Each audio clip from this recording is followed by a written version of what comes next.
bahwa tidak ada demo, tidak ada palang kota ini. Karena yang biasa palang dan demo itu saya pikir bukan orang Port Numbai, bukan orang pantai, ini orang-orang gunung ini. Ini harus saya sampaikan supaya kita tahu persis bahwa yang buat segala macam persoalan di kota ini bukan orang-orang Port Numbai. Saya suruh buat dalam perjanjian. Itu akan membuat Pak Wali Kota tercemar namanya. Ke depan apa yang diharapkan pada Wali Kota? Apa yang harus Abang meminta maaf atau seperti apa, Kak?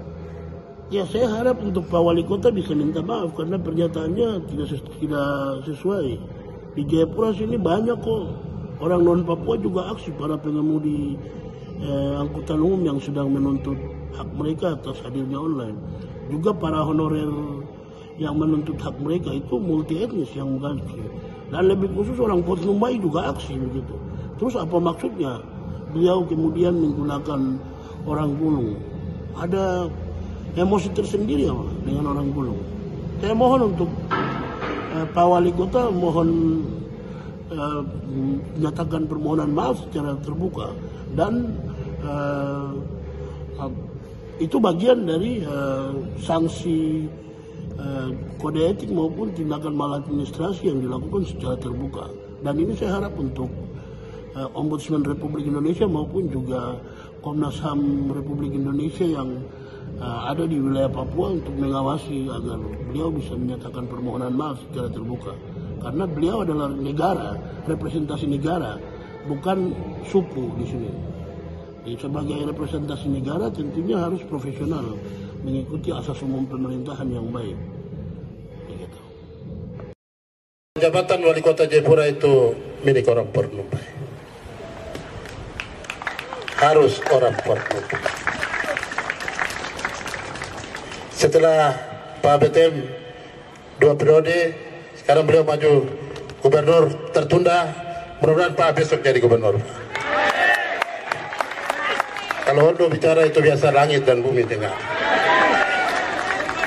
Kemudian lanjutkan saya, Hondo Afia Biserolo.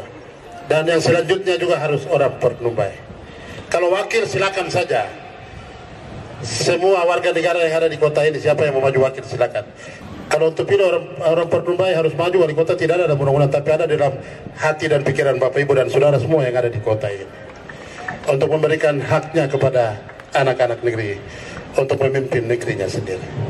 Saya secara pribadi menyampaikan selamat kepada Bapak Bupati Kabupaten Jayapura, Yunus Unda. Batu yang turun dari gunung tidak akan kembali lagi. Batu itu akan menetap di Kabupaten Jayapura, di kota Jayapura. Kita sama-sama anak Papua untuk bangun Papua ini ke depan yang lebih baik. Mari kita dukung Bapak Yunus Unda untuk bangun negeri ini, Kabupaten Sentani ini ke depan yang lebih baik. Dan telah memilih seorang anak Sentani untuk mendampingi Bapak Yunus Unda. Selamat bekerja untuk melayani masyarakat di Kabupaten Jayapura ini dengan baik. Batu yang sudah jatuh dari gunung tidak akan kembali lagi ke gunung, tapi dia akan ada di sini bersama-sama dengan kita membangun Papua ini ke depan yang lebih baik.